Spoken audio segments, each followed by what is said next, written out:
next guest is going to give me the honor and sit next to me on our very honorary seat. If I'm going to do an introduction of what she does and how many things she's involved in, we're going to stay here all night long. So I'm going to just give a very brief summary of what she does. She's a journalist, she's a podcaster, she's a fantastic person who is promoting not only Stockholm, Sweden, I think she's even promoting them more than the royals in Sweden, Stockholm and Sweden.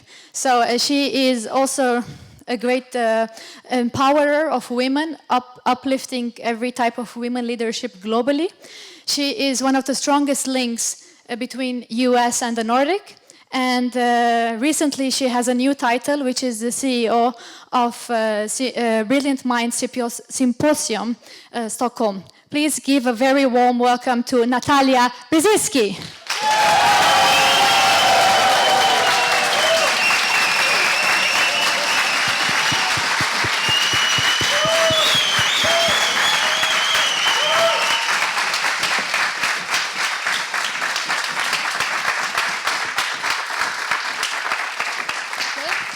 You can sit down, and we can sit down as well. So we have the fire ready. Is Natalia's microphone working? I usually don't get nervous, but that made me really nervous. Yeah. You've done something bold here, because it took me 3 or 4 years just to get Swedes to kind of talk at a round table. Yeah. So this is awesome. I mean, this is a lot of action. Good work. And we have always a special crowd, yeah, I think. I can tell. So Natalia, welcome to our stage. Thank you for a very kind introduction. You're very welcome. I hope you liked it. It was amazing, and not true, but I think I've become a little Swedish, very modest, reserved. Yeah, well, it is maybe. Yeah. So today we're doing the season finale, and we've opened up the questions also. We want to get like crowdsourced questions, and I hope people are interested to ask questions. Otherwise, I have a lot of questions to ask you. And the questions will appear here, and I'm going to also monitor them on my iPhone. Okay, we already have some questions. Okay. How can I go to the Brilliant Mind conference? This is an interesting one. Well, it's over capacity. So it's full, which is very exciting, but we do have registration, and it was open to register, and unfortunately it is closed now, but that is, I just see as a victory for Stockholm and what we're trying to do here. And there are a lot of open events during that entire week, which is why that was something I personally and proactively sought out. I was involved last year, and it was a lot of people that wanted to go that couldn't. And in the end, we want to do this for everybody in this room. We want to bring people from, and this year we have, more than 200 people flying from LA and San Francisco and New York to come, and we want them to meet you. So we're having a lot of startups pitching. We focus on only Swedish startups to pitch so they can get an audience with some of the biggest venture capitalists in the world. And we really went after collaborations. So TechCrunch is something I really went after, and we got them to host one of their big startup meetups during Symposium Week. In the future, we'll probably do a collaboration with Slush. We're doing that a bit already. So the goal is to really have a week-long hub of activity for everybody in this room, for young entrepreneurs across the sector, whether it's in food or culture or art or film. And so this year, no tickets. No tickets, okay. I'll let you know next year. Okay, so I'm going to start with a series of questions of mine and ask you, who is Natalia? Where were you born? Where did you grow up? Who are your parents? That's a crazy question. Well, sometimes I ask myself, where am I going? I think a big thing that identifies me, and I actually rejected it for a long time because I was embarrassed about it. So I am the child of immigrants. And as I've gotten older and actually accepted myself and accepted my parents, I realized how much it's shaped me. My parents immigrated from Russia and Poland, so I grew up, I was born in Chicago, but my first languages were Russian and Polish because my parents worked all the time. There was no maternity leave and paternity leave in America, and my grandfather raised me, and he didn't speak English, and neither did my grandparents and most of my uncles. So until I went to school at age 6, I didn't speak English. And so I think that when I look back and now, really has shaped kind of my personality. And I hate to say I was embarrassed of my parents most of my life.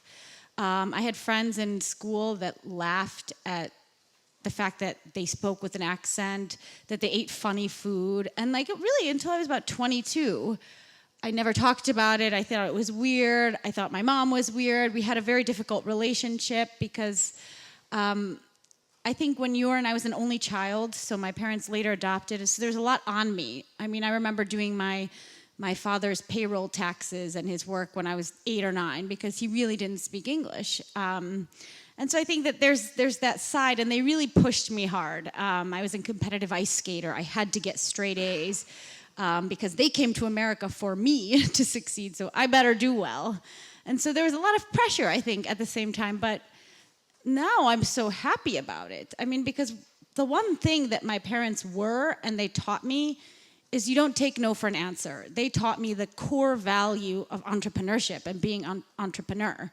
You know, I remember my mom always said this to me as a child, and I hated it because I would come home complaining, you know, we didn't have much money, or I would want to buy a book or something, and I couldn't have it. And she said, oh, if you don't like the house you were given, build your own. And I thought it was so mean. But now, I mean, it's what I do. You know, I think when I'm given something, whether it's a role, which I'm sure we'll talk about, or I always kind of shift it, or, you know, the status quo is not something I accept in anything. And I think I wouldn't have thought that way if I didn't have that kind of upbringing. Mm-hmm.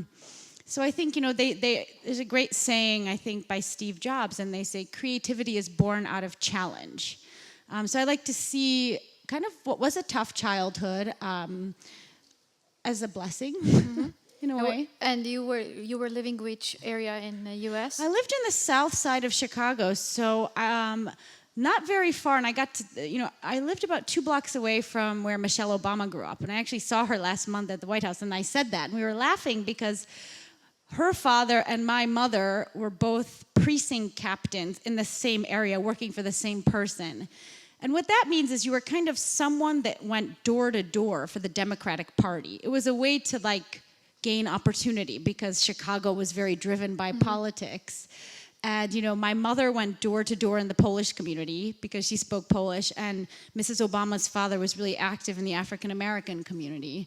And we just said, you know, look where we are now. I mean, not that I've done anything, but here are 2 girls from the south side of Chicago with, you know, grew up, you know, I had like 6 family members living in 2 rooms, and she's the first lady. Yeah. You know, every time I see them, or when they came, when I see the president, I get emotional because I think they are, you know, they are what my mother fought for. They are why people come to America, to have that. Yeah. The opportunities. Yeah. Yeah.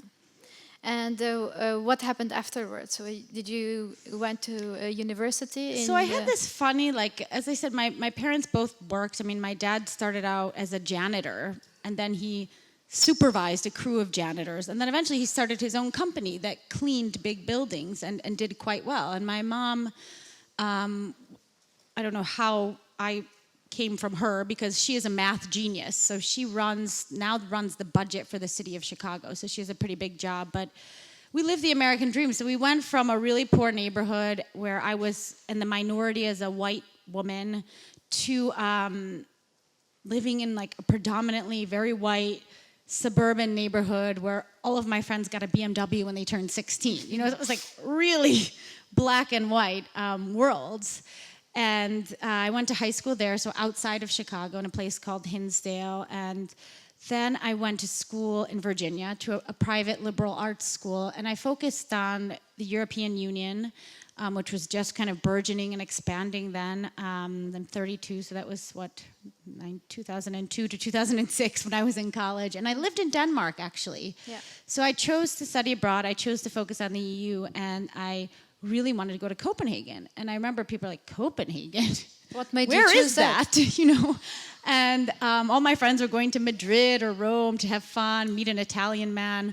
And I was going to Copenhagen. And you know why? Because unlike the Swedes, but Sweden is changing, the Danes are actually great at marketing. Yeah. You know, I met some Dane somewhere randomly at my university, and we talked for 10 minutes, and to me, it was the greenest city. Everybody biked to work. It was super sustainable. I mean, it was all of these very futuristic values. I mean, one remembers at that time, people were barely talking about social responsibility or sustainability, like on the business side.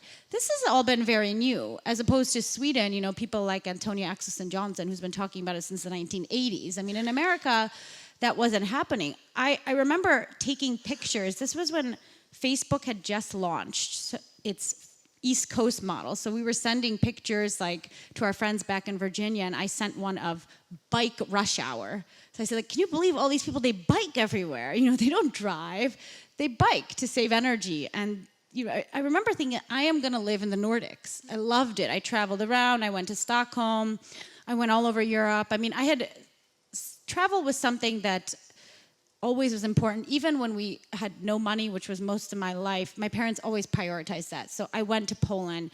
I was a competitive ice skater, so I skated in Russia. I went to Ukraine. I went to Romania. I mean, we really traveled a lot. We had a lot of family all over Europe. And so I always wanted to live in Europe because no matter how American I wanted to be, I think I've always had one foot in each place, which I think has served me well later in life when I landed in Stockholm in this kind of embassy role. But at that time, I had fallen in love, I think, already with this Nordic approach, which was really different. So you studied in Copenhagen, and then you went back to U.S., and then what happened after that? What was your very quick kind of... I went back to the U.S. and I, you know, immigrant parents, they very much, you know, they have a way that you should do things. You have to become a doctor or a lawyer. You have to go to business school or law school. Otherwise, you're a huge loser. And so then talking about journalism and stuff, they were just imagining me like ruining the family name and, you know, pimping myself out in New York or something. I mean, it just didn't sit well with them. So I started studying Russian studies and like starting to take classes at the University of Chicago toward a master's degree, because that's what you're supposed to do. All the while on the side, I had this dream. I mean, I've always loved, it sounds simple, but stories, telling stories, and helping people tell their stories. I mean, I think, again, it's something back to this immigrant experience where at a young age, I had to help my parents communicate with people. I had to explain myself, you know, and I always loved writing. My mom used to bring me to work all the time because, you know, there was no babysitters or anything, so I would sit in her office and she'd tell me to be quiet and sit in the corner, and I would write stories because I had nothing else to do. So there was this side of me that I really loved, and I love people, and there's nothing more interesting to me than like sitting with you and asking you questions for 2 hours. I just love it. That's my Oxford or Harvard degree. That's what I prefer. And so I was applying for things on the side without my parents knowing, like all these like cool PR internships and communications. And I also was really interested in politics. And I think, you know, when you come from a family that escaped communism, I mean, in Europe, politics, I think people have a much more of a higher awareness around politics. It really touches them daily. There's been so much more conflict here, I think, than in the US. So it's always been in my mind, like international relations. That's what I studied. I had a double major in international relations and journalism. And so I harassed the hell, especially out of Senator John Kerry's office. I love John Kerry. When I was in college, he was the first guy. I mean, it was the first time when young people started to get interested. Like, this was before Obama. And I remember I had friends working for the Kerry campaign in college, and we were like really a bit excited by him. And so when he went back to the Senate, like, that was my dream. And you do not get a job like that without knowing someone. You're usually the son or daughter of a family member of the senator, or like a donor, someone that gives the Senate campaign money, and then you get this as a reward. You don't get it if you're me. But I mean, my God, I think that's where my networking started by necessity. I asked like random people. I mean, I went through a whole litany of help, and eventually I would just call there all the time and send my resume, and then I got it. So I hadn't told my parents, and I said, well, I got this internship, and that they promised it may turn into a job in Senator John Kerry's press office. This was a super exciting time because it was 2007 and 2008. So John Kerry was the head of the Foreign Relations Committee, really powerful, had already run for president. And he was also the first person to come out supporting this crazy senator that came out of nowhere, Barack Obama. So he was really close to Obama, and they were out there doing press together. So my job would be really tied to that. And so I told my mom, she cried and was saying the rosary for a week, didn't want me to go. And I said, I'm going. And then I went. And at this time, I actually met my husband in Monaco, which is a whole nother really weird story. But I met him at a party, and then we had just stayed in touch. So exactly as I moved, I said, yeah, hey, I'm moving to DC, so maybe we can reconnect again, because we had met in various cities. And so I started working, and then I started dating him at the same time. But the job was amazing because everything changed in those years. The media that we know now, and the kinds of things that I'm involved in, bringing together the intersect of tech, media, all these other worlds, youth, millennial values, that was born then. Actually, there was a question about that. How do you foster links between tech, sustainable fashion, politics, and music? So you seem to be a link across different. I like to be in all the cool stuff. Yeah. It's exhausting, but even when I'm listening to you and you're talking about you were the link for your U.S. and parents, and also at work and so on. So you always like to be the link. So how do you manage to bring all these different disciplines or the world together? I think it's easier now because more and more people are realizing those borders are non-existent. And the more that we can collaborate, the better.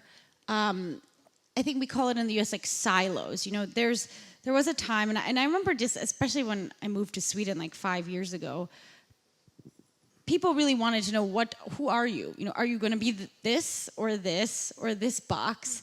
And I never thought that way. I always thought kind of in a lateral way. And I think that we're seeing this happen. I mean, food tech, music tech, art tech. I mean, it is a different scene. And I think it's because ultimately, these are all the startup scene, and a lot of the essence of the coolest companies in art or tech or music have the same values. We were all part of the same generation. They're values, that are based in what I think are very Swedish. They're decentralized, they're flat, they're sustainable. I mean, whether you're American or Iranian or Polish or Pakistani, people value sharing, communication, they value anti-hierarchy, they value equality, they value transparency, trust, they want to know, they want connection.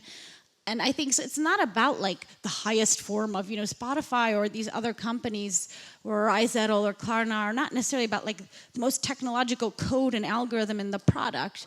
They're about, democratizing finance, that the hot dog salesman can also have a great business because he's able to have an iZettle. Spotify was made because Daniel Ek wanted to stop people from stealing music. It's kind of this fairness, this egalitarian Swedish ethos that's really aligned with the new generation of Americans, my generation, that was also really aligned with President Obama. I mean, there's a reason why universal health care, things you have in Sweden, maternity leave, paternity leave, he has been the champion for that. That's why young people voted for him. So there's kind of I think there's a revolution happening in my country. I mean, you certainly see that with the confusion, drama, borderline crisis of the presidential elections.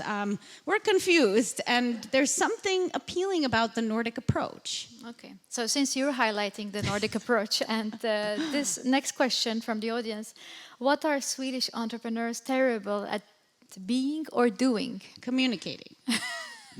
They're talking about themselves. You know this. Yeah. I mean, it's changing, though. I mean, it's massively changed in just 4 or 5 years. This week, tomorrow, Spotify is having its 10-year anniversary, so I'm doing little conferences with them, and it's amazing that it's been 10 years. I remember first going to Spotify 5 years ago, and people really didn't know about it. Americans didn't really know about it. Music streaming was kind of taking over, but most Americans weren't doing that. And it's just changed so fast. And I remember saying to them, and a lot of the Swedish companies, I had known a lot about Sweden, but I didn't know to the extent of, this amazing way that both companies and the state empowers both men and women to fulfill themselves professionally and personally. They give you everything they can so you can have a family, so you can work. And I often said to these companies, this is amazing. I mean, you should do this in America.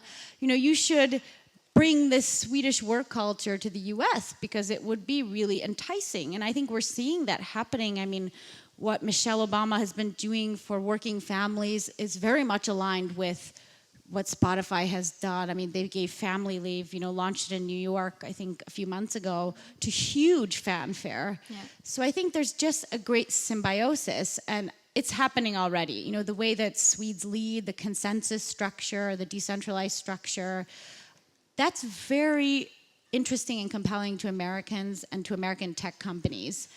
And how far do you think are they to reaching that? I mean, Sweden is heaven when it comes to it is heaven. Many benefits that people have, human rights. It's one of the top countries in the world. It's unbelievable. You have, I know that there is a difficult situation now in Europe, but you have been so generous with opening the doors of this country. I mean, more generous than any other country in Europe, I think, per capita. And the legacy here, I mean, just, again, for working women, when I moved here, I was 27. I'm kind of having like a quarter life crisis, as they say. I had a child. I had my daughter when I was 24, and I thought it would be quite easy to combine work and life. I had no clue. I had no friends that had babies. I was quite young in my group. And I had to leave the Senate. There was no way I could have worked 12 hours. Anything I made was going to a nanny or a babysitter, which, tore me apart to have to do. When I had to travel for work, my mother, who was working full-time as well in Chicago and then had a 17-year-old son, was flying to take care of my child and using her sick days, so I could work. And even today, the only reason I can be here is because I have asked my dad to retire early and live with me. So that's what he does. So my dad is helping me raise my daughter. Okay. Of course, my husband does as well, but he has a very demanding job too. So I think it's really hard. And I will even go, you can't have two, it's very difficult to have two people that have demanding careers and have kids. Yeah. It just doesn't happen. But do you think you could have done that if you were living here? Yes, absolutely. I mean, I just learned, I didn't even realize this, that you actually have sick days you can use at work when your child is sick. Yes. That's amazing. I know. You're lucky. I know. I mean, we are so lucky. You are very lucky. Yes. Okay, another fun question, actually, the way it's has been asked. Think of your hero before you name your hero. Okay, maybe you can name your hero and then I continue. Think of your hero, one person. Who is he or she? I think my mom or my grandfather. Okay, wait. Now think of the opposite of that person. So who is that opposite person? Someone I hate? I mean, I don't know. They don't use, I mean, in Sweden we don't use Donald hate. Trump? I mean, what do we say? What's wrong with Donald Trump?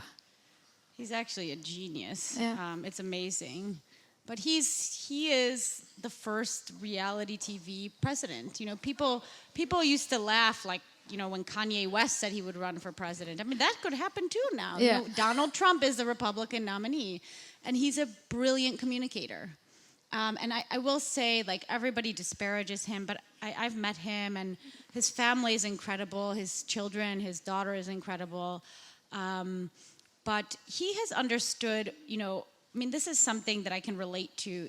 When you work in the government or you have some kind of official role, you become so scared to do anything wrong and to take a stand. It's better not to do anything at all than to do something that could fail. Yeah. And then you become to kind of shrivel up inside, or at least I did, if you're an open person. And you begin to receive these notes and talking points, and it's not your voice, and you're like a robot. And I think he has realized that more than any policy, people hate being fake. People hate that. And I've talked to girls, I've interviewed young 16-year-old girls who love Donald Trump. And I'd be like, well, he says terrible things about women. Oh, he doesn't mean it. He's hilarious. It's like the way we talk with our friends. So, I mean, there's something that he's understood this new communications environment. Yeah. Do you think he will win? mean, That wasn't a question from the audience. no, Okay. I don't. Next. I don't, but anything's possible. But then back to the question that we got: is he the opposite of your hero? Then, do you consider him someone that you really dislike, or I would dislike anyone that's lazy. I'm trying to think of someone or entitled, because that's the opposite of what I would say my heroes are. So I mean, do you work with lazy people No. today? No. No.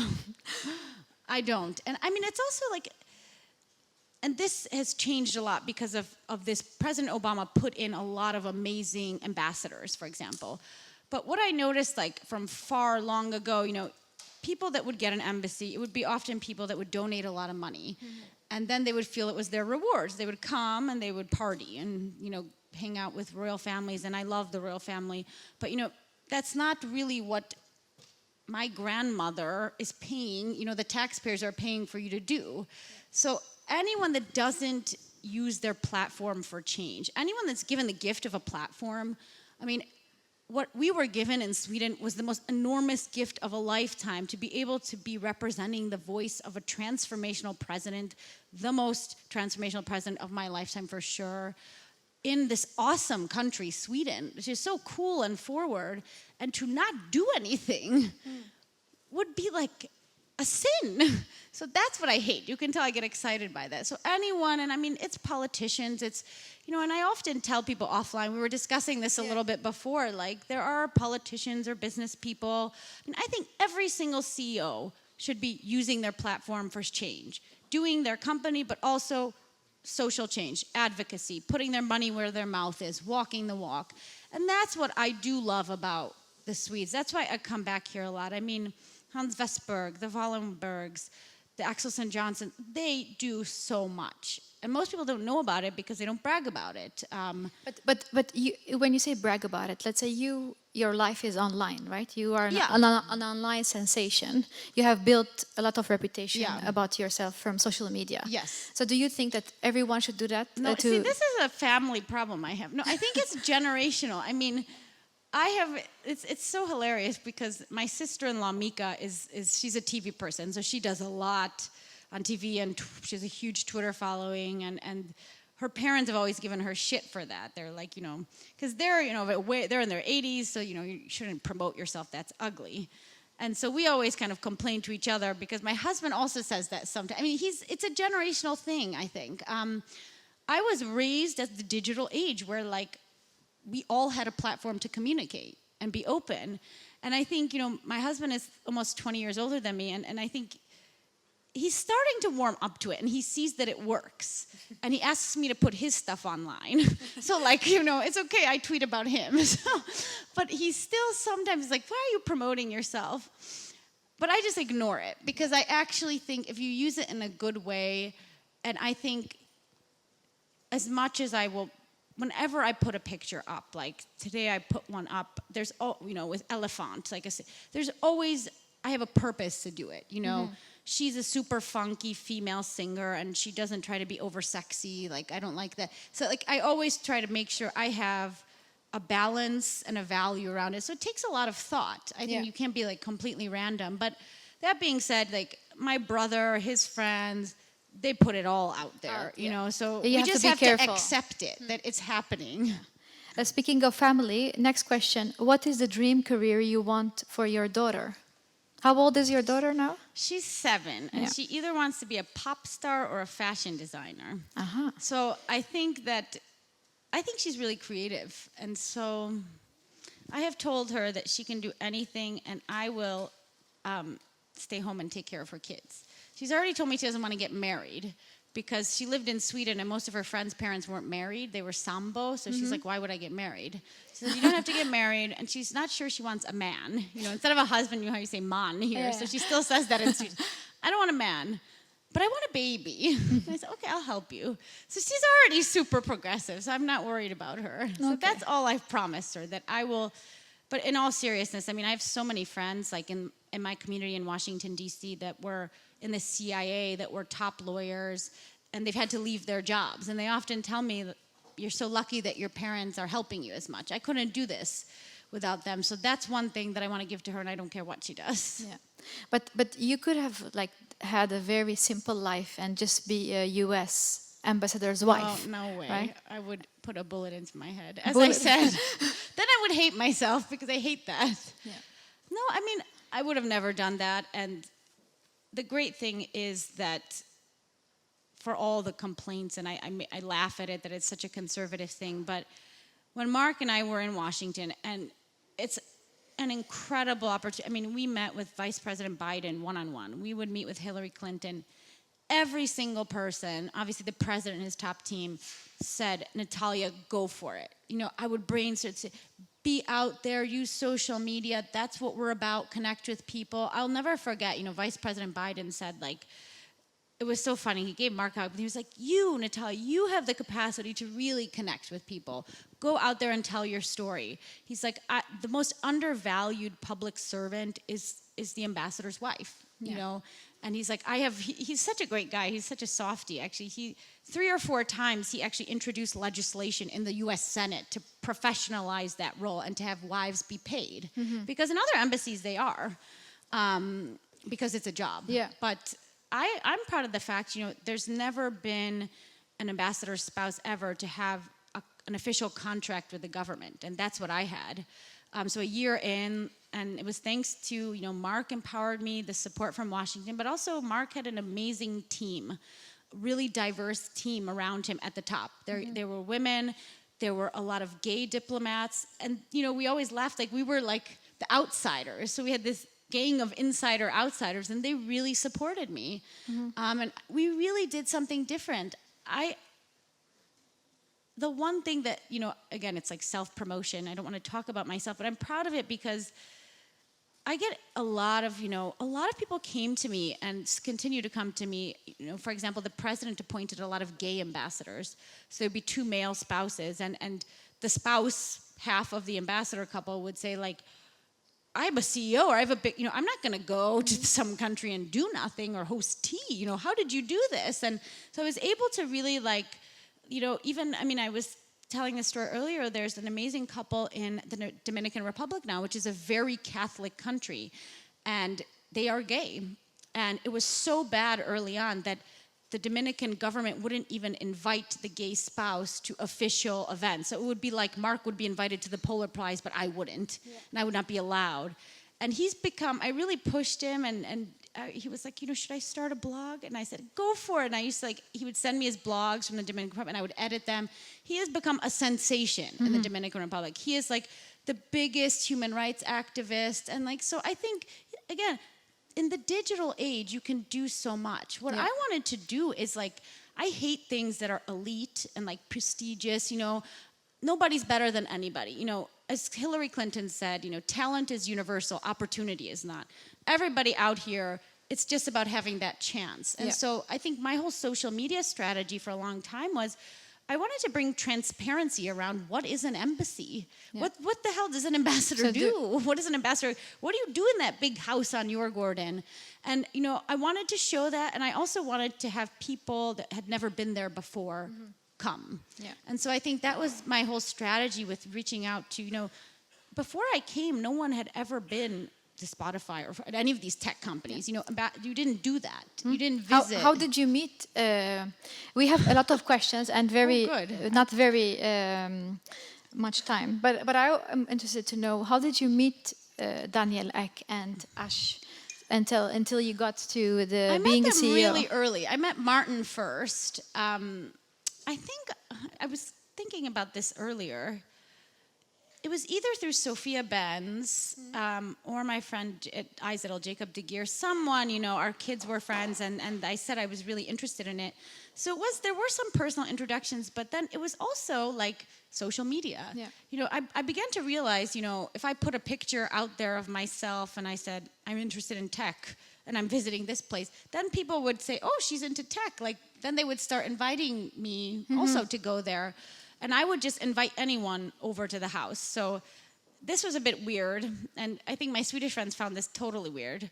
But when I was in the U.S., something that Hillary Clinton said, you know, was really resonated with me. And she said, you should use this ambassador's residence as a place to convene. You don't realize that you have the power. You can invite whoever the hell you want, from the prime minister to a tech person to the prince, and they will probably come over out of curiosity, at least. And so I started to realize I could just randomly invite people over. And so I started to do that. I would call up Annika Falkengren, I would invite her over. And they were all a bit confused at first, but that's how I met a lot of people, actually. I invited them for lunch one-on-one. It wasn't with Mark, it was me. And that caused some stir initially, like, why is she meeting with these people? But I didn't care. And then, it kind of got around that, I was interested in different things. And I started to really push to do a lot more things at the Embassy on Entrepreneurship. And so, we got engaged with King and Yang. Yeah, you're all of doing them. a lot of great things. Yeah. Okay. But Daniel Ash, yeah. So, because I have to say this, because now that I know what Sweden is like, I think what they're doing is so bold with Brilliant Minds. It's standing out in a country where you're not supposed to stand out, and it's saying, hey, Sweden is pretty cool. And we've created some really cool companies, and hey, we're some of the best companies in the world, and we're just getting started. So that's basically what they're saying. And I remember, especially first, I think, meeting Ash, and he had this idea. And so he was like, what do you think of this? You're an American, you do this. And I was doing this on a small scale already. So I was inviting Martin and Ash and Daniel and Sebastian Knutsson and all these people to speak to universities. We had a lot of we were inviting a lot of universities to come in, because Mark and I had really early on said, Americans will love this place, but they don't know about it. They don't know Spotify is Swedish, H&M is Swedish. And so I was doing it parallel, and then I was part of it, and I really encouraged them to do it. And Brilliant Minds had various iterations. It was something, at one point Spotify was going to do something smaller, and Ash was going to do something in LA, and over time, it became kind of what it is. So I was involved on the first one, just kind of advising and as a moderator, and it ended up just being everything I love, bringing together these values that I really think are values of the future. I mean, there's a reason President Obama had a historic Nordic state dinner. I don't know if people realize what a huge deal it was. I mean, to bring a region and to highlight, for an American president to promote other companies and other values. You're not supposed to do that in America. You're supposed to only promote America and American values. That is huge. Why is the big interest from the American side in the Nordic region? Because I think, again, it's leading with the president, it's leading with this new generation that believes in a different approach to work and life. One that's around community, one that's taking care of our society, one that's sustainable, environmental, one that's super digital. That's Sweden. You are leaders in all of these areas. On this, environment, only 1% of Swedish waste ends up in the garbage. You are completely self-sustaining in that way. Tech, music, I mean, this is a tiny place. All the music that's coming out of here is unbelievable. So I think that people are starting to see that there may be something that America can learn from Stockholm. Mm-hmm. Do you think that Stockholm is going to beat Silicon Valley? Yes. Good. Tweet. All of you, it's your job. Okay, we have a few minutes because you have to leave. I'm going to ask you quickly. Let's be short so that we cover most of the questions. Sure. What are your favorite upcoming? That's my question. Who said that? What are your favorite startups from Sweden? Let's. Well, I have, of course. You can name 3. Spotify, but is that a startup anymore? And there's a lot It's a rich startup. It's a big startup. The fintech, Klarna, obviously, or iZettle. But there's a lot of really cool music startups, Oxy. There's a lot of really good biotech startups, something called Wear Labs. We're highlighting a lot of these in Brilliant Minds. Mm-hmm. The scene is amazing. Okay, so you're going with Spotify and Klarna. Those are big companies. What's your definition? I mean, yeah, startup is a bit like, they are fast-growing startups. Actually, my one wrote an article about that once, what startup is. So we can check that later. But do you have any other startups that you like in Sweden? I'm okay. Brain dead now. Okay. I'll come back.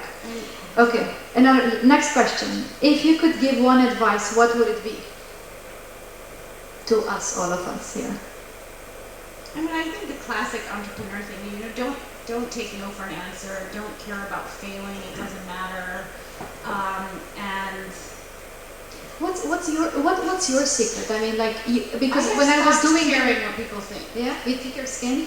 I don't care at all. Okay. My mother has never cared. I kind of care, but like, when you're a woman, I hate to sound it, but when you're a woman, when you're a mother, you're always going to be doing something wrong in someone's eyes. People think it's bad that I travel. I'm a bad mom. Oh, is it bad to leave your husband for 2 weeks? No, he's quite happy.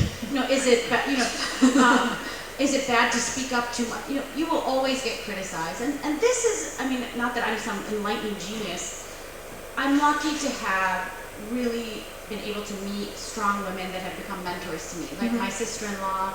I mean, my sister-in-law once, you know, she will go and speak at the White House and say she's addicted to sleeping pills and her job has cost her her marriage. I mean, she's totally open. Yeah. So I think that has helped me. And when you're doing a lot and when everybody's criticizing you, you just can't care. You get used to it. So maybe that's it. That's it. Okay, just don't care. Don't care, and then whenever you're given an opportunity, take it. Don't be scared. I've never regretted like a leap, even if I failed, like something good came out of it. But I've always regretted like the time I didn't speak up or I think about it for years because that's my thing. So go for it. That's actually one topic that we always hear from an American person in Stockholm taxing. Like, don't be afraid from failure. Yeah, we don't care about that in the same way. I mean, look again, Donald Trump. He's gone bankrupt umpteen times and like says crazy stuff. Or that's the difference with Europe and you know, in America, everyone has the story of when they lived in their car. And you know, I mean, now Google and all their alphabet. I mean, you can't be a good entrepreneur until you. Nice. Failed several times. Yeah. Okay, next question. What is your biggest fear regarding your career and your abilities, and how do you overcome this? Let's be quick so we can... but sometimes I think, you know, I take on a lot because I get so excited about everything and I'm very passion driven. And sometimes so I worry that like I won't deliver and I'll disappoint people. Like, you know, with brilliant minds, I'm like, oh my God, I'm going to disappoint, you know, all these like Nicholas Zenstrom and Marcus Wallenberg and Daniel Luck. I mean, disappoint all these people that have put in my team and like, it's going to, so that worries me. Disappoint my parents, but that's a small voice in my head. And I'm able to make it smaller. Okay. How do you use your platform to invoke change? By talking about the things that people don't want to talk about.